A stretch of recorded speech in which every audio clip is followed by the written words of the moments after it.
What up, everyone? Everyone's here to be unstoppable. What up, guys? I'm waiting for my girl Evie to join me. I apologize that I'm always a minute late. What the fuck? Like, just before I go on live, I'm like, oh crap, I gotta pee. I need to get my coffee. And so, yeah, you would think that by now I would just preempt the fact that I need to do all that, but no, I'm still somewhat always scatty. My girl Evie, oh, she's here. Evie, I'm sure, is always on time because this girl lives by. All right, let's bring my girl Evie on. People. Get ready for the questions, people, because me and Ev's about to go deep. Come on, Evie. What up? Hey, How you doing, girl?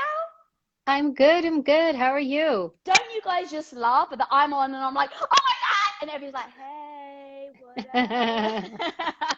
We always joke about our vibes. In fact, Michelle, the producer of Unstoppable that we just released, she literally said, I need you and Evie whenever we shoot to always be together. We can never shoot separately because Evie naturally is like down here, but when I'm with her, like I bring her up a bit and I'm always up here, and when I'm around Evie, she calms me down a little. So what up, girl? Great to see you. Good to see you too. Good to see everybody. Thanks everyone for joining. Hell yeah, guys. So we are taking questions live. Evie and I, if you're just joining, guys, we have done a new series because everyone was freaking just going on fire for the episodes that Evie was on Women of Impact. So we got together and we're like, girl, let's just freaking do a different show. Let's do something together. Let's freaking team up. So here we are. We launched it yesterday. We've got 6 episodes coming for you guys. It's called Unstoppable. If you want to watch it, go over to YouTube now. But also we're doing a giveaway and then we'll start answering questions. But just to give everyone a quick explanation, the giveaway is if you want to hang out one-on-one with me and Ez for 30 minutes over Zoom, all you have to do is go over to the video. You have to like, you have to subscribe, and you have to drop in the YouTube video comment, I am unstoppable. So, all right, but now you guys are joining us here on Instagram. We're going to be taking questions live. So drop them in, guys. I'm going to be pulling them up. Evs, do you want to say a little shout out to everyone while I look for a first question? Yeah, and I think too, just Lisa, guys, like this series that Lisa and I put together, we did 6 episodes, and really we want to see what you think. So share in the comments, like it. If you like it, let us know. We'll do more. We kind of just want to see what you think. We want your feedback. If there are topics you really like and enjoy, tell us what they are. I mean, we made this for you. So if Unstoppable speaks to you and it resonates with you, if you're like, yes, I like this, I want more, like tell us, because that's what we're looking to do. And, let other people know. A lot of what we're trying to do with Unstoppable is to share with you. We want to give you value, like our life experiences, things we've learned from, something a little different. And you'll see as you watch it, and you'll see the future episodes. It's unlike anything you've seen on YouTube. Like we really are trying to do something different. So we want to hear from you. We want to make sure like this speaks to you. And if you think it does, share it with other people, help spread the message, obviously, with everybody else. Hell yeah. So guys, I'm trying to sift through your comments. If you can put in the question in the comment question box so I can actually bring the question up on screen, that's actually a little easier. But in the comments, definitely want to keep going. Like, let us know what you want to know. Ask Evie questions, ask me, and I'm going to bring up some sticker questions for us, Evs, to answer. Okay. All right. Okay, here we go. It's a great question.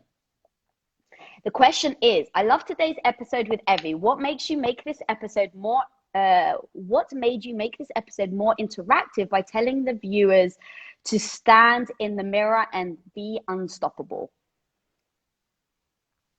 You want to go for that, Evs, or do you want me to start? Why don't you start? Because I'm trying to the mirror part. Okay, so I think at the end, I say, now look in the mirror and tell yourself, be unstoppable. So like what kind of made us do that? So yeah, Evie and I, we got together. I didn't know who she was. I started Women of Impact. I was like, I just want like this freaking badass chick. Like there's a lot out there about like how to self-soothe and how to like forgive yourself and how to love yourself. But part of me and my personality is also like that freaking like get it shit done type of feeling. So I was like, I just want a really badass chick that doesn't make excuses, that can come on and just say no bullshit. This is how you own your life. This is how you stick up for yourself. This is how you freaking stand up for yourself. No excuses. I got this shit. And so my producer came and was like, oh my God, there's this woman called Evie, and she's actually Greek, and she's actually just released a book, and she's from the Secret Service agent. And I was like, oh my God, like, you got to get her on the show. So she comes on, and as you guys know, she freaking blows everyone away. Like, she's no bullshit. She doesn't like hold back. She doesn't pretend. Like, she just says, this is how I do it. This is what I've had to do. And this is what I've had to do with my mindset in order to show up. And everyone was going to come, oh my God, Evie, you're so confident. And so we just got together because now we've become besties. And she's my best mate. That's so true. She's going to buy the house next door, and we're joking about that. We're going to like, I do. I'm like, come over for coffee, Lisa. And then you get there. Turn the music down, lady. Yeah. So like, we really got along. We just freaking meshed and bonded. And then when we started to think about how do we actually provide value to everybody, like how do we actually, no bullshit, really create something beautiful that is going to create real freaking impact, that's how we're going, okay, well, it should be a series, right? Called like, and we went back and forth with names, and obviously your book cover, Evie, Becoming Bulletproof, was so fucking fire. Like, that's so spot on. That's what us as women, me and Evie, want to do, is how do we get so fucking tough? Like, not ignoring our feminine side or our emotional side, but like, no bullshit, how do we show up and really get freaking tough? And so that's where the series started. We broke it down. We went back and forth about what are the things. And, confidence, I think, for us was definitely the biggest thing that was like, we have to release, start with confidence, and then, go from there. So like we said, we've got 6 episodes coming. They're going to be dropping once a month. Evie and I are going to be live on the premiere episode drops. So we're doing it? Hell yeah, girl. Come on, every month. Okay. I'm just waiting for you in. I put it yesterday in the notes, and I was just like, oh, maybe I should have checked with Lisa, because you were like quiet. You're like, yeah, we'll see. No, I really do think that we should. So that gives everyone an explanation of how, because the thing that, and Evie, you should definitely tell your story, but for me, it was like, I didn't believe in myself.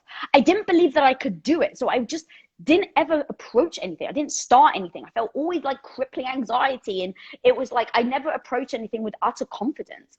And so, when I think about what is the content that I really wanted to watch when I was, in that space, it was to see someone that has done it, like you, girl, who are you're just freaking badass. And when I met you, it wasn't even like you were just born like that, right? You even said, and I remember the very first time I met you on the episode where you said to me, like, I was like, have you always been like that? And you're like, hell no, I'm a Greek girl from Queens.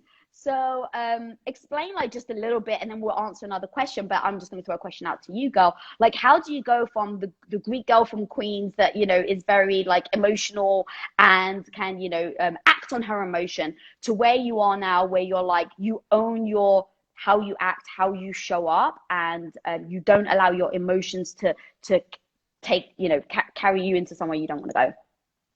I think it's self-governance. I just govern myself. Every day I pause and I think, what could I do better? What can I do different? And I think that's a huge thing. And I really make sure not to judge other people, critique other people, because I'm kind of like, before you talk about somebody else's house, get your own house in order.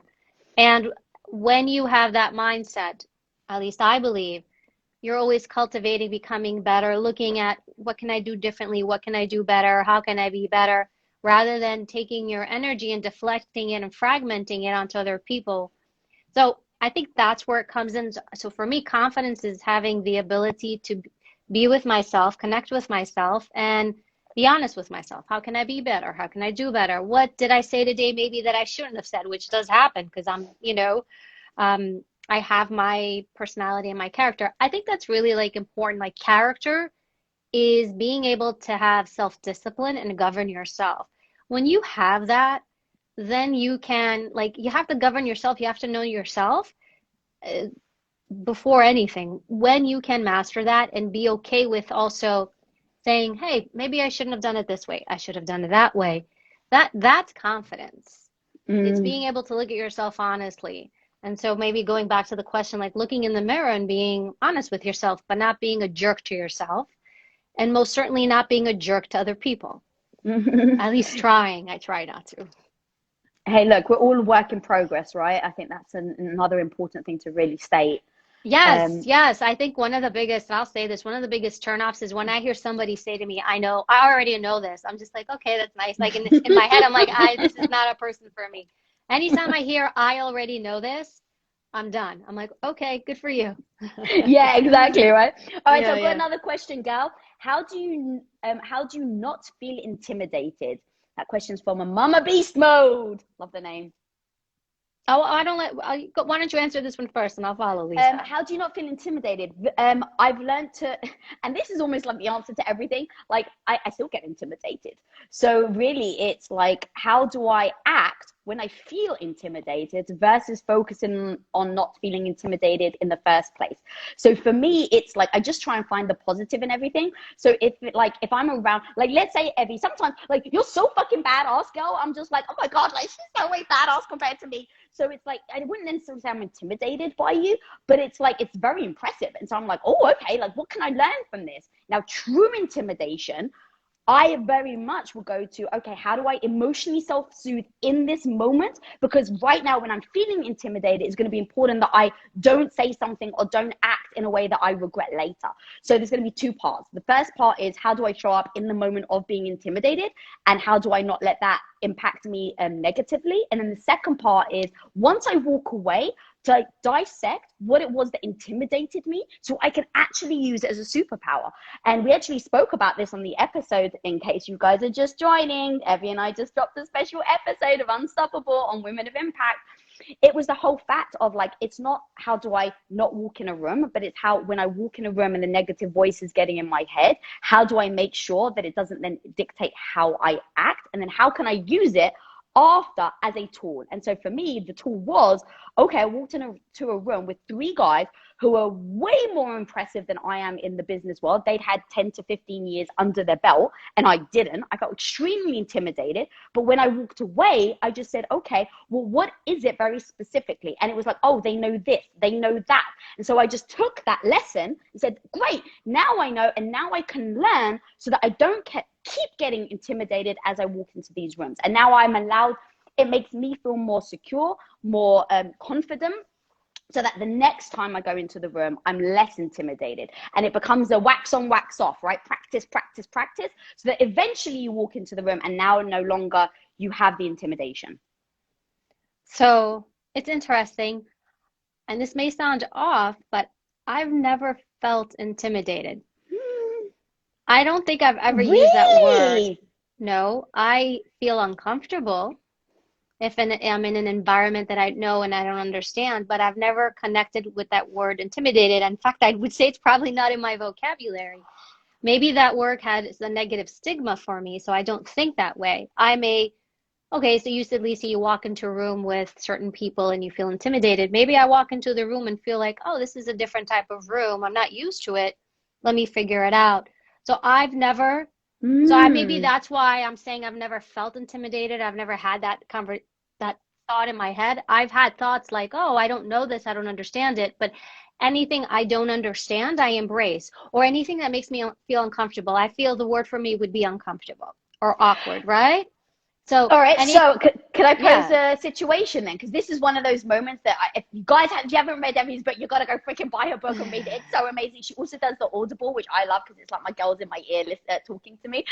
But what the Chinese delegate, like when he's in your face, really? So guys, can you give actually people watching that may not know the story, can you just give a very quick description of this event with the Chinese delegate? Because I'm super surprised that you weren't intimidated then. No, well, so first, the story Lisa's discussing is it was my previous job. I was holding post, we would call it, securing the door to where the president was. There was this general who was trying to get into the room. He wasn't invited, and I had to, diplomatically try to tell him he couldn't enter, and he put hands on me, and we ended up getting into a fight. So here's the thing. That incident, I had plenty of fights before that incident. So that's why I wasn't intimidated. I had plenty of instances where people put hands on me or hit me before that incident. So that's why probably that scenario wasn't intimidating for me, because I had been exposed to don't want to say violence, 'cause it was just part of the job. It was just I had been exposed to fights and people putting hands on me or people not agreeing with me. So maybe that in that situation I wasn't. Now, in the past, though, was I in scenarios or maybe in training where I would be put in environments where I would be physically have to fight people? Was that uncomfortable? Sure, because you're like, holy cow, I'm gonna get pummeled right now. But you know, and in that moment, you're like, all right. I was like, but you know what? They're gonna have to earn it. So I think I always face the things that make me uncomfortable. And every time I have faced something that made me uncomfortable, it's always like, it's always bigger in your head than it actually turns out to be. You're kind of like, you build it up, and then after you just do it, you're like, that wasn't so bad. So maybe that's why I feel that way with I've never used that word, and I don't think I've ever verbalized it. Oh, that person intimidates me. That's fascinating. I mean, look, I'm not sure why I'm surprised by that, because that makes complete sense based on our discussion that we had in the episode that we just dropped, where we're talking about the way that we handle different things and like the words we use in our own heads. Like, it's funny because the words that come to me, I'm like, okay, like using the word intimidate, God, that can either destroy me, but that doesn't help, or I can use that word and let it empower me. But every time like we have these discussions, you're like, oh, no, I just don't even use the word. So I fucking love that. Amazing. All right, guys, we're answering questions live, and drop them in. Do sticker taps. Evs and I are answering. And if you're just joining us, we just dropped a very special episode. In fact, we're doing a very special series called Unstoppable. There's 6 episodes, guys. The very first one we just addressed and we just dropped. It's about confidence. We've got 5 more incredible themes coming up. I'm not sure if we should be teasing them now. I haven't actually heard from the team, but we can actually say a couple. So like how to become resilient. What were the other ones, Evs? Oh my gosh. I know, we shot them a few. I feel like we did so many of them. Like we did so many topics.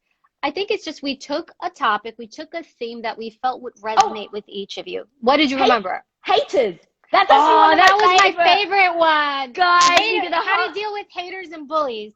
Because I think people get surprised that I think people get surprised with me. They're like, you have haters? People try to bully you? And I'm like, yeah. Yeah, we literally, so Evie and I, we actually do like mean tweets and we do a whole thing. So again, that's just one of 6 episodes that we've done very specially for you guys. It's called Unstoppable. The very first episode is out now on Women of Impact YouTube channel. And then Evie and I are doing a special giveaway for 30 minutes to come and hang with us. We're choosing 10 people randomly. So go comment, like, subscribe over on the video. And there you go. All right, now on to another question. Game, girl? Yes, I'm ready. But you're doing the stickers. I am, yeah. Because that way when people join, they kind of know the subject that we're talking about. All right. Because this is very themed, like for our episode that we just dropped. How can one build more professional confidence? Learn your job. Oh, go. I don't mean it. I'm sorry. That came out terrible. No, don't apologize. And the reason why I don't want you to apologize is because sometimes you need to hit people hard. Like, and that's what I fucking love about you, Evie, is that you just say the no BS and like don't back off. That is so on point. Learn your job. So actually explain to us about. I think that's probably why people like our episodes, because we're kind of very direct and just very honest. And I think, people aren't that delicate. Like everyone thinks sometimes like, oh, you got to talk to people. Sometimes people aren't that delicate. They just want to know. So if you're not professional confident at work, why aren't you? It's usually like you don't know your job, or you're not comfortable. You don't know the job that well. I think when you know your job, like that I can deal with any situation, you're confident. So if you feel that you don't know it, then get confident or figure out how to get better. So in the episode we talk about it, when I went from working in the Secret Service to working in TV, I didn't know anything about TV and journalism. So I got my ass into college. I went to college as a grown-ass woman, and I already had a master's degree, and I applied to Columbia University Journalism School. I was like, I don't know this business. I'm not intimidated by it. I just don't know it. I'm uncomfortable. I'm uncomfortable. I'm like, I want to be professionally competent. So I went back to school after I was a Secret Service agent. So do what you need to do so that you feel that confident. Like it's not going to magically happen. Like you have to actually do things so that you're like, okay, I got educated, or I stay and I work late, or I work the weekends, or I ask for assignments, or I work for free. So I've worked for free plenty of times. Me too. Yeah. So I love that, but what about, and I'm going to give a perfect example because I know she's watching right now. So the person that handles my social is also my sister, in case you guys don't know. And the other day, she was texting back and forth with the team. Now, I consider her the most competent person on Instagram in our team, right? This is her life. This is where she works. She has the experience. And I was looking at like a text chain back and forth, and a bunch of people were suggesting something, and she didn't push for it. Now, she is the person with the most experience in this group. And yet, even though she knew in her gut this was the right answer, she didn't trust it. So what would you say in that situation where they know their job, but they don't have the confidence to speak up in the moment, where you've got a lot of other people that may be competing up against that idea? Because I hear what you're saying, know your job, but there is that little like thing where knowing it and then trusting your gut to push back when someone pushes on you. She should call somebody from that team or contact somebody from that team directly and say, hey, let me run this by you. That's when you're dealing with big groups, we're less likely to say something, because if the whole group is like, we should do this, and you're the one voice that says, I don't think so. And especially it's via text because it's impersonal. You're not able to see people. Maybe you've not met everybody. I would, in that scenario, hit somebody up and be like, let me run this by you and talk about it one-on-one. And that person might say, you know what? I see your point. Why don't we bring it up? That's how I would go about it. Like, I think of it in that strategic manner. It's like, okay, I don't want to speak up in this big group. Let me sideline it and talk to somebody offline and be like, what are your thoughts on this? I love that. I was the opposite. I'm like, oh, well, not the opposite, but I basically said to her, you have the credibility. You have right? It is your platform that you're overseeing. You're the leader in this project. You have the credibility. So now it is, how do you have the confidence to speak up and say, hey guys, while I respect everyone's opinion, can we all agree I have the most credibility in this team when it comes to Instagram? So if everyone says yes, then it's like, okay, cool. Now, if everyone agrees, then I'm going to make the final decision. Yeah, but she still came to you. You see what I'm saying? No, she didn't. I was the one. So it was a text chain. I saw the text chain. I saw her say, hey guys, I think this is a mistake, but no one listened to her and she didn't put her foot down. So that's where I said, you have the credibility. So at what point, with everything that you said of like getting prepared, know your job, be so fucking good at it, like I'm with you. But then there's the other step of, now you have to have the confidence to actually speak up and say it to people. I just would not, the one thing I would not say is like, hey guys, I'm the expert, or I can't remember how you said it. I said, for Instagram, like people be like, all right, relax. Like, you don't need to say that, right? I would just say, hey guys, I really do want to like bring this up again. That's what I would do. I do want to bring this up again. I'm like, this is, but I think if you're going to share something with people and people glossed over it into group text, maybe they missed it, maybe they glossed over it, maybe they're not doing it intentionally, I would just bring it back up to people's attention. I would just say, you don't have to force your idea. You can share it and just be like, guys, I really think that this would really be beneficial here. And this is why. Not because I'm the person who knows about social media. It's like, this is why. When you tell people don't respond well when you tell them, I think you should do this. And then because I'm the one who knows best, I think this is what I think we should do. Let me explain to you why I think you should do this. And when you give people facts, when you justify it, like, this is why, when you post this way at this time, this is what happens. And then people are like, oh yes, that makes sense. That's kind of like the way I think it's a good way to go about it. Be like, hey guys, let me just bring up some of these things to you all. I want to share these things because I think it's important.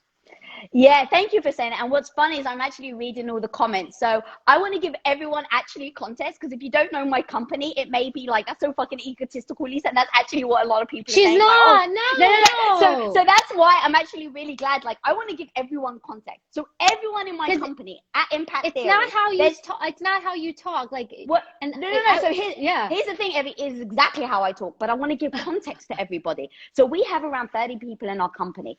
We empower everyone in the company. What is that thing that you're amazing at? What is that thing that you are taking ownership over? And now, out of utter respect for everyone in the team, you are the responsible party for this thing. That is why you're hired. This is exactly what you can own. You are the more experienced person. So I go to I want people to say that to me. Hey, Lisa, I'm more experienced. This is where I have the credibility. And this is why I think we should do it. When people say that to me, I'm like, oh my God, you're so right. So everyone in my team, all 30 of us, that is exactly how we talk in order for us to listen to each other and say, who has the most expertise? It's got nothing to do with freaking arrogance. And it's so interesting that other people perceive speaking up as arrogant. And I'm going to push back and say, it doesn't have to be arrogance. It can be the complete opposite. This is actually out of respect. Because here's the thing, Evie, I may disagree with you, right? Let's say you came to me with a situation and I'm like, I actually always disagree all the time. All right, exactly. But if you're talking about security, I'm going to go, you have the credibility. That's not egotistical. That is not a sting or a dig on my own self-esteem or my own ability.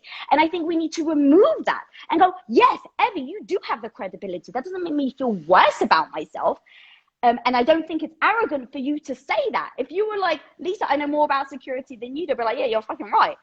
So I hear you. I think because you set up the environment at Impact Theory where people can speak like that, I think it works.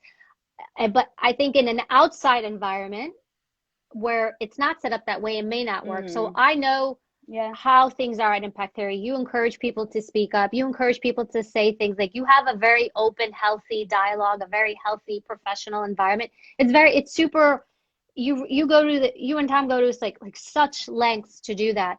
And so unfortunately, not every place is like that. Not everyone is like that. You've molded and shaped a wonderful working environment, which is why everybody wants to come work for you guys. Everybody wants, just so you guys know, everybody wants to come work at Impact Theory. The amount of people that they get being like, hi, you guys hiring?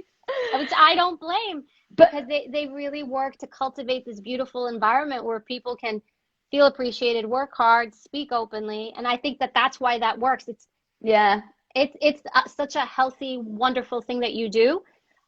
It's just, I'm thinking about other environments that aren't that way, where you're dealing with people's egos, and people have such fragile egos, and this is why I think of it from that perspective. So, but 100%. Yeah, that's true. Yeah, thank you for saying that, because an intern literally will turn around to Tom and yeah, this doesn't make sense. I don't understand why you're doing it. But like we have an environment that is ask questions. Don't be afraid to speak up. If you have the most experience, don't be shy about saying, hey, I've got the credibility here and now it's a risk. So thank you for that. I think out of context, I sounded really rude. No. So mean. But even you and I dialogue with work stuff, and even if it's stuff that's not in my expertise, you'll ask me when we're trying to figure out the logo. And I remember I was in Greece, and I'm not a big texter, and you're like, hey, what do you think of these? And you send me the different colors. I'm like, no. This one looks like a horror flick. What were you thinking? She actually said that, guys. And that's the conversation. She was like, Lisa, this is terrible. It's a horror flick. I was like, okay, great. I see your point. And then I moved on. Yeah, but in fact, because of the environment that's set up where we can dialogue, people's feelings don't get hurt. It's just like, oh, I see that. Yeah. All right. I got another great question, actually. This is from Stacy Snook. Can you be vulnerable and unstoppable? Yeah. Being vulnerable is part of being unstoppable. Being a secure person is not afraid of being vulnerable. So I talk about this in my book, and the reason I named my book Becoming Bulletproof was because I wore a bulletproof vest, right? You wear a bulletproof vest. The whole idea behind wearing a bulletproof vest is if you get shot, it'll shield you, but it only shields a portion of your body, right? You can still get shot in the head, in the arms, in the legs. And part of being unstoppable, I love her. Oh, the Greek flag, look at that. This is from Evie's husband. Yes, that's from Afghanistan. He brought that. He got that from the Greek military who were in Afghanistan. But going back to the question, the point is, secure people and strong people are okay with being vulnerable. You're going to be vulnerable. So the way I talked about the bulletproof vest, I wore a bulletproof vest so it could protect me and shield me, but I also understood it didn't shield me from everything. I could still get shot in the head and the legs and the arms. And you know what? I was still okay with it, because every day I still went to work. And I was like, today could be the day. And I was fine with it. So part of being unstoppable is being okay with your vulnerabilities. You should we all have vulnerabilities, and accept them. What's wrong with that? Mm-hmm. I love that. I almost don't want to add anything because you were so freaking fire and spot on. All right, guys, we are answering questions live. Let us know what questions you've got. And if you're just joining us, go over to YouTube after you finish this live. Evie and I just released a very special series, 6 episodes. And of course, our goal, just so everyone knows, is we want to just keep doing this shit. We love it so much. We do. It's so much fun that the 6 is just to see if you guys like it. And if you guys do, like, we keep joking. Hashtag joke, no joke, me. But the goal is to really, like, no bullshit, actually deliver content that is going to actually make a difference in your guys' lives. Yeah. Like, all the things that you really want to know about and how to, like, be a freaking badass and show up as your true freaking self. That's what Evie's in. It's not like fluff. Actually, someone put in the comments yesterday, then if you saw Evie, they were like, oh, I just thought this episode was going to be like, be confident. And it's like, Evie and I aren't like that. It is very tactical. It is like, these are the things that we actually do. I think too, what's important to know is, like, and I can't speak for everything out there because I don't know what's out there, but at least for me, a lot of the stuff that I see, sometimes I can't resonate with it because it's like, be overly kind, be overly this, or even like stuff that are for women, I couldn't resonate with because I was like, I felt that sometimes it's packaged with such a softness or maybe fluff where I'm like, how does this really help someone? So I think the goal of Unstoppable is to, like, really just, like, I just don't think I think there's some very, there's people out there who are ready to hear, like, just tell me how it is, to give it to me so I know to be better and stronger. And that, I think, like, it's just a more honest, maybe raw way we want to approach things and just really give people value rather than giving people stuff that's not maybe sometimes sincere, or it's too soft, or it's like we just want to share what we can in the most real and honest way possible. And you know what, look, and it may not be for everybody, Lisa. Like, some people might be like, I need the softer stuff, and that's totally fine. And I think that was it, right? It was like, okay, there's so many, you know, there is great content out there, but what is the type of thing that me and you would have really wanted to have seen, you know, when we were younger? And I'm definitely the one that was like, I don't want the fluff, just say it direct, say it straight to me, do not beat around the bush, don't be passive aggressive, like everything. I'm always just like, just freaking say it. So that, but I also think it's acknowledging the bad stuff in the world. Sometimes I'll see, you know, be kind to everybody, be this to everyone. It's just like, that doesn't work with everything and everyone, right? I think that this show is really about also acknowledging the things in the world that don't work, the people in the world that do take advantage of us or hurt us or this and that. It's like really looking at things in an honest lens and giving people just truthful content and value so that they can use things in a different way. And also not like blank state, you know, making everything, you know, do this one thing and it'll solve all your problems, right? Yeah. That was something me and Emmy very much discussed. We're like, we're not gonna bullshit people. It is not do this one thing. It was, here's 3 tips, and like, oh my God, there's so much more to do.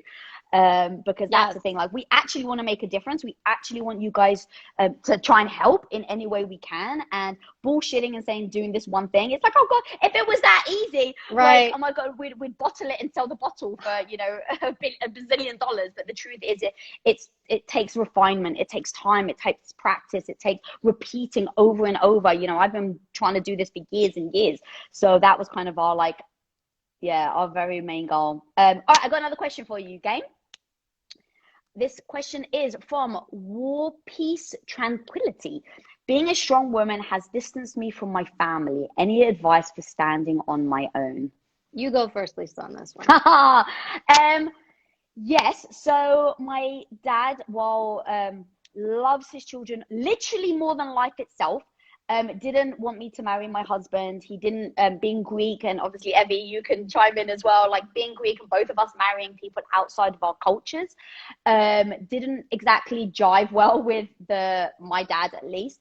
He was always very polite, he was always very sweet, but when Tom went to ask for his blessing in our marriage, my dad said no.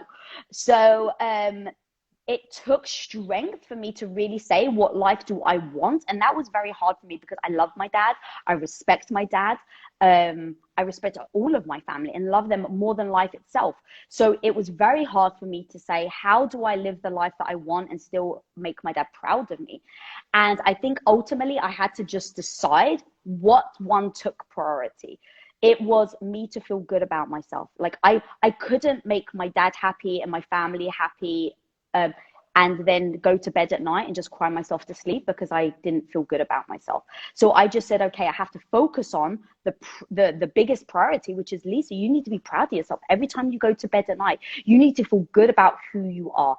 And to me, that was about being strong, about, you know, standing my ground, about not getting pushed around, but it also was being respectful to other people. So I said, okay, how do I stand my ground? This is who I am. I want to marry Tom, and this is the life I want, but I also want to show my family respect because I didn't want to lose them. So I just said, every time I have a conversation, if it becomes into a debate, I'm just not going to get involved. Like, I'm just not going to debate whether I should or shouldn't marry Tom. I've made the decision. He is my husband. I will marry him. He is the love of my life. Period. Now, if I'm going to show you respect because you want to speak, you want to say it, I'm going to give you the space. But I'm not here to debate, and I'm not here to convince you.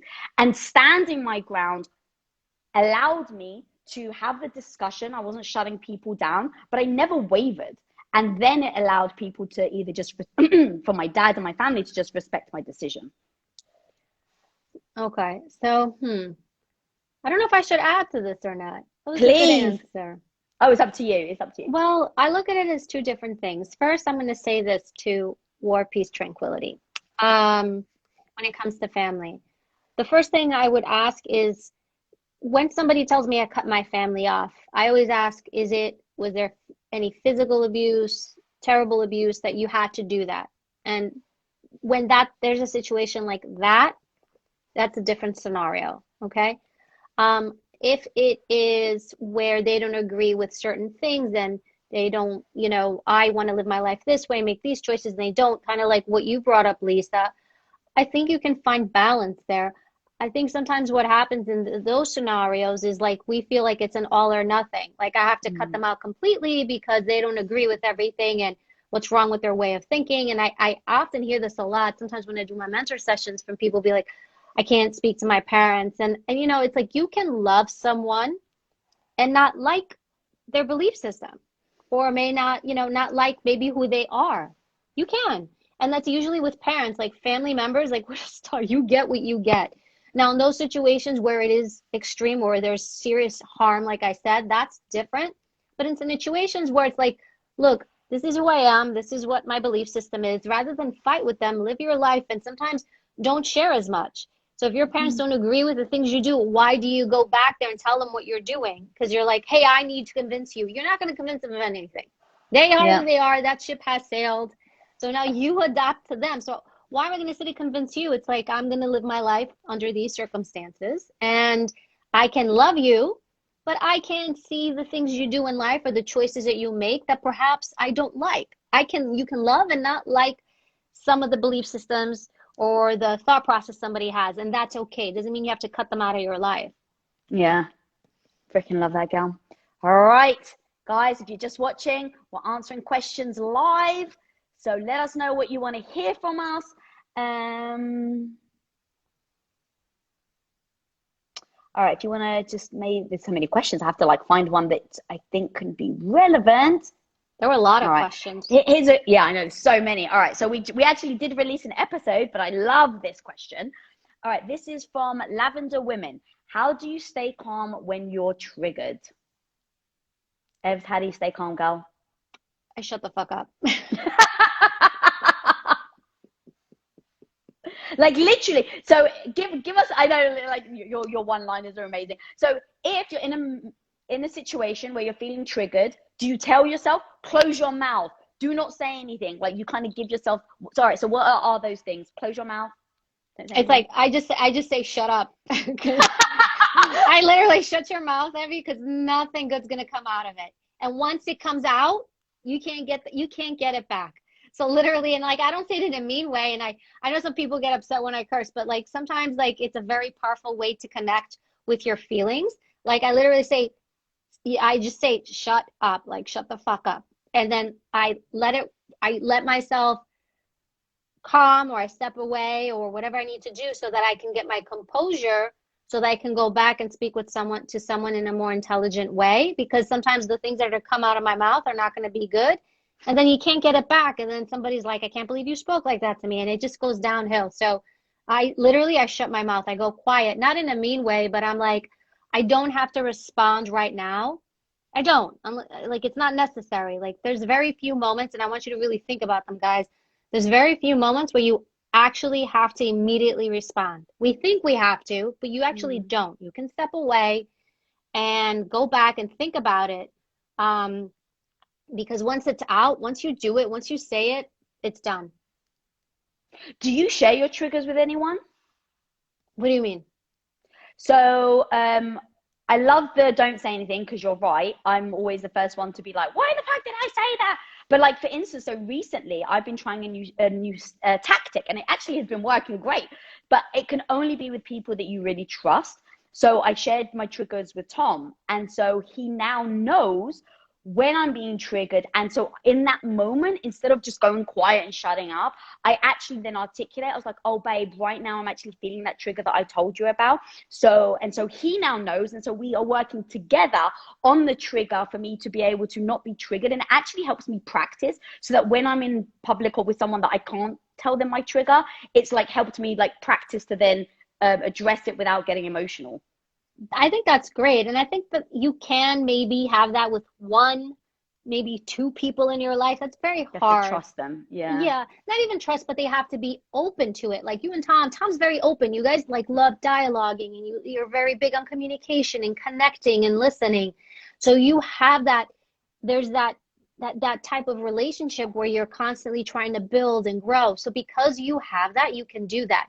So if you have that with someone, yes, then you can do that. So I have something similar like that with my husband, but he's also open to it. We discuss it, I have that ability to do that.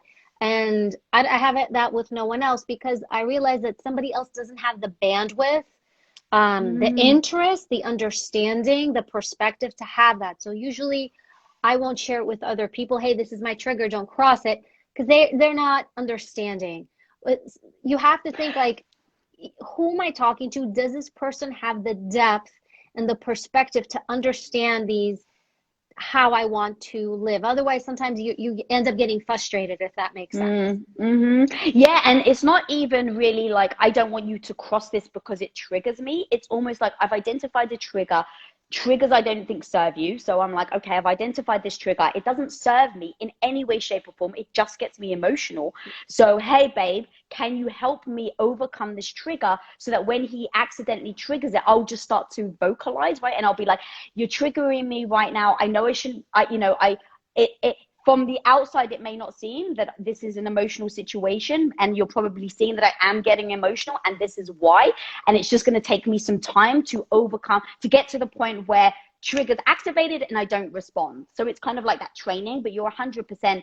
I wouldn't do, I almost like, can't imagine anyone else that I would do it with. But correct, right? Like who could you do that with? It's such a hard, it's not a hard thing. It's like you have to find that relationship. But if you're going to do it with anyone, it's going to be with your partner, because that's the person you spend the most time with. And so I think that's where you're going to get the most benefit of that. Everybody else you kind of like usually interact with here and there, but the person or people you live with, that's different. I think I would do it with you though. I wouldn't have a problem telling you my triggers and like help. Evie, you just triggered me. I'd be like, would. Really? Let's go out into the mat room and go spar. I'll show you my triggers. Yeah. Fuck yeah, I'm down. You know that we would.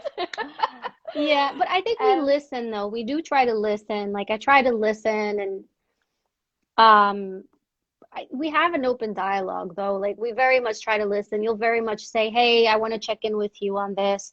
So there is this thoughtfulness of checking in and making sure the other person's okay. Do they understand why? So we're always in dialogue, to always make sure we're both kind of like not understanding, because we have such different perspectives. Which is interesting, because we have same value systems, belief systems, but the process in which we get there is different. Exactly. All right, so we've got another question. This is from Sorcha999. How do you deal with people who won't forgive you for your mistakes? Lisa, let's see. So I would do everything I possibly could to make sure that I apologize, but I also don't trust what someone says. What's the quote? Don't trust what someone says. Don't even trust what they do. Trust how they show up consistently. It's something like that. So it's like that's exactly what I would do, right? I would be like, okay, just saying sorry isn't going to then like magically get the mistake, forgive the mistake. And I would try, depending on the person, sit down and say, I'm so regrettable for this. What do you think will be needed over time? Like if it was a partner, let's just talk about it like a partner. I would literally say that. What are the things that are going to be needed in order for me to show you how apologetic I am, and that I really mean that this was a mistake? Because it's so freaking easy to say sorry, but to show up time and time again in changing your actions and showing someone how sorry you are, that takes time, that takes effort, and that takes a real belief in I'm willing to show you. And so for me, if I was sorry about something, that's what I would do. I would make sure I would show up consistently in showing that I am changing my behavior because I'm truly sorry about this thing. And then at some point, though, depending on how bad the thing was, right? Because that also makes a difference. It's like, well, Evie, if I freaking stepped on your foot and I've like told you 10 times I'm sorry and blah, blah, blah, then, and you're still holding it against me, at some point, like you have to meet me halfway, and you have to be willing actually to look to allow me space to show that I'm sorry, right? Because if you're like, I don't want to fucking hear it, like I'm done with you, I don't know how much that could actually work. Like I would keep trying, but at some point it's like you have to be willing to meet me halfway to say, okay, yes, you've shown me that you're sorry, and now I forgive you, and let's move on. Yeah, so I do agree with you. First, did you apologize sincerely for whatever you did? Like sincerely. If it's like, well, I did it, time passed, they can get over it, maybe they can. So I think if this person truly means something to you and you truly made a mistake, give a true, sincere apology. Now, if after that they don't forgive you, then maybe what you did, because sometimes it does depend what you do, maybe that for them is unforgivable.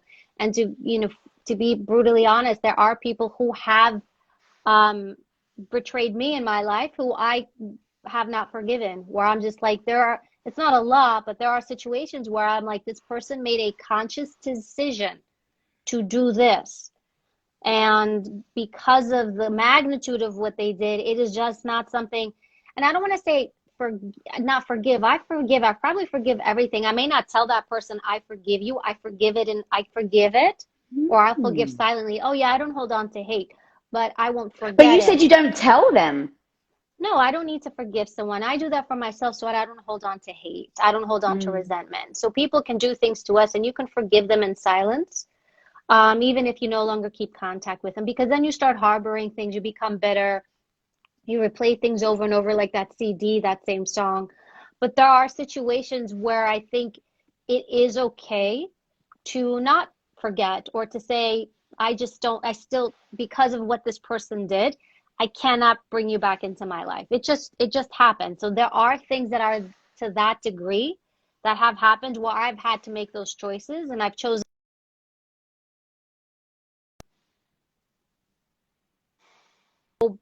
bitterness or hate or resentment, but I choose not to bring them back in, because you do run the risk, depending on what they do, run the risk of it happening again. And then at that point, it's like you further expose yourself. So these are really personal decisions you have to make. But I think it is okay for someone to just say, you know what, I choose not to just bring you back in my life. And that's part of it. When we mess up, we have to deal with the consequences. It doesn't mean necessarily you're a bad person. It just means you made this mistake. This is the consequence. And then so you move on and you do better later in life. Yeah, I freaking love that, girl. I could keep going about that subject.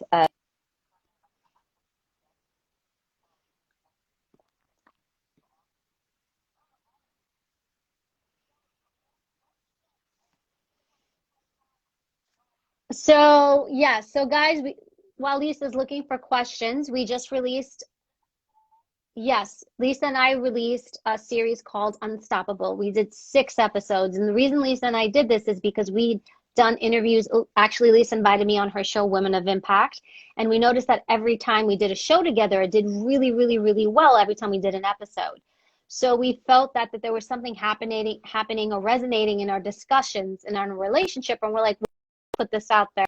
And Lisa and I are very kind of direct and straightforward with people and with each other. And so we felt like, let's bring something a little bit real out there. And so we created Unstoppable. So our first episode launched yesterday. It is up. We did a whole live premiere, which was pretty cool. I didn't know you could do that on YouTube. So that was awesome yesterday. Go on YouTube, check it out. It's called Unstoppable. The first episode is called How to Be Confident as Hell. Please let us know what you think. Write in the comments, subscribe, let us know, because if you like these episodes, then we will do more. We will expand more.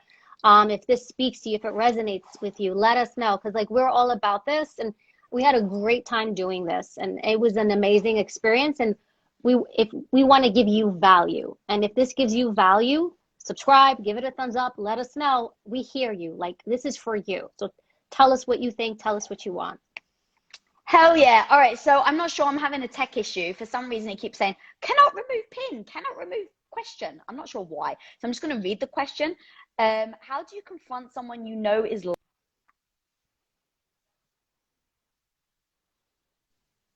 I think we're losing Lisa's, Lisa, your Wi-Fi. Oh no. Did you hear me? How do you confront someone? How do you, oh God, where did it go? Oh crap, I'm having tech issues. I'm sorry. All right, so I'm just gonna ask a different question. How do you protect yourself against narcissists in workplace and romantic relationships? Yeah. So here's the thing. One, make sure they're a narcissist. Sometimes this is one of those things where it's become a fad now. Everyone's a narcissist. Everyone's toxic or a narcissist. It's become like the go-to word. And what we do is we deflect on like, oh, they're a narcissist. Oh, they're toxic. That's one of those. And like, but nothing I can do about that. It's all them. Just be mindful. I do this with myself as well. Just be very mindful and very honest with yourself that one, you're not toxic, and that you're also not a narcissist, because we all have those tendencies within us. And then two, if somebody is that way, if they meet that criteria, they behave that way, I think you want to be very careful with those people. One, you don't want to engage, especially with people. I want you to keep in mind that 1 in 5 people will have some type of lack of empathy. So that is someone who has lack of empathy is typically will be diagnosed, okay? Not because you think they're a narcissist, they are actually diagnosed as a narcissist. That person will lack empathy. People with antisocial disorders, they lack empathy. So that means that's a person who does not have the ability to understand your perspective. That's what that means when somebody is a narcissist and truly lacks empathy. So with those people, you don't engage in back and forth dialogue. And one of the things you can do is just speak to them very neutrally, very like with no affect.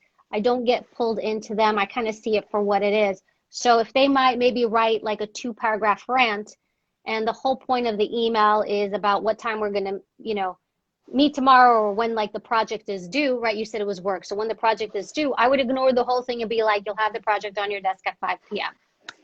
Right? That you don't engage, because when you engage, you're engaging out of ego. They're going to hit you back. And so less is more. I would create a way to engage or limit my engagement with those people. Like I don't want to say you're not going to win. You're going to waste a lot of time. So don't get sucked into the nonsense, right? Just because they're on the roller coaster ride. Yeah. Does that apply to everyone, do you think? Or like, would that be different if it was your parents or, a sibling or something like that? Yeah, it's harder with his family. It's harder because you can still, like I said, love that person. They're a narcissist. And I know of a few situations where somebody will have a parent or a mother. Like there's a situation where the mother, someone I know where their mother is a true narcissist. And, the child, the person has done everything they can to try to please that parent. And you just want to be able to maintain a healthy mindset. And sometimes maybe going to therapy to understand what you're dealing with can help you. I think in those situations when someone is truly that close to you, like a parent or someone you're tethered to, I don't think it's just one discussion or a 30-minute, 40-minute IG video. I think it's really going to someone who knows about these people, who understands the disorder, because it is a disorder and it can impact you negatively, and finding ways to healthily and to protect yourself mentally and emotionally so that you can handle that person. You really have to kind of develop a toolkit, an arsenal of like, or how do you deal with this person? And truly, like social media, there's and I think you've had on your show one doctor who speaks about this a great deal. I would go to those experts, educate myself as best as I can to deal with that. Do you have any thoughts, Lisa? Because I know you do a lot of interviews with people who deal with this. I mean, that was really great. And to be honest, I think it's, it's so freaking hard for us to deal with our own negative voice and our own emotions and everything that's, going up on in here. So it's like to allow a narcissist, and I'm so I'm happy that you said, like, now that we're just labeling everyone a narcissist, and I think you're absolutely right. Like, we're spilling too much into the other side of things. But like Dr. Ramani's like the narcissist freaking queen, and I've had her on my show a couple of times, and she breaks down exactly how to identify narcissists, exactly what to do with different people, narcissists in your life. And that's like the thing. Like, eventually I would look at and like listen to people's advice, and then ultimately, at the end of the day, even if they were a parent, like, and Ed, you know how much I love my family, like being Greek, I fucking love my parents and my family. But I would say at some point, like, it's so hard to deal with this. I can't allow someone else in my life, if they were going to be consistently affecting how I feel and how I think of myself and how I show up every day. Like, even if it was someone that I loved as much as my parents, I would have to, I think, figure out a way to distance myself, because again, it's just so hard for us to navigate our own emotions, let alone having someone else dictate how we should or how we feel. 100%, I agree. All right, gal, this has been amazing. Anyone watching right now, we just dropped, and I think a couple of people were asking, so a special series called Unstoppable. We've released it on the Women of Impact YouTube channel. There are 6 episodes. We're going to be dropping 1 a month, and Evie and I just threw in at the beginning, we'll be there live on the premieres every time an episode drops. Yeah, so they're on different themes on how to become unstoppable. If you guys want to hang out with me and Evie 30 minutes, we are doing a 30-minute giveaway, which means you have to go over to the YouTube channel Women of Impact, go to the video that we just dropped yesterday, type in I am unstoppable in the comments, like and subscribe, and you are automatically entered to win.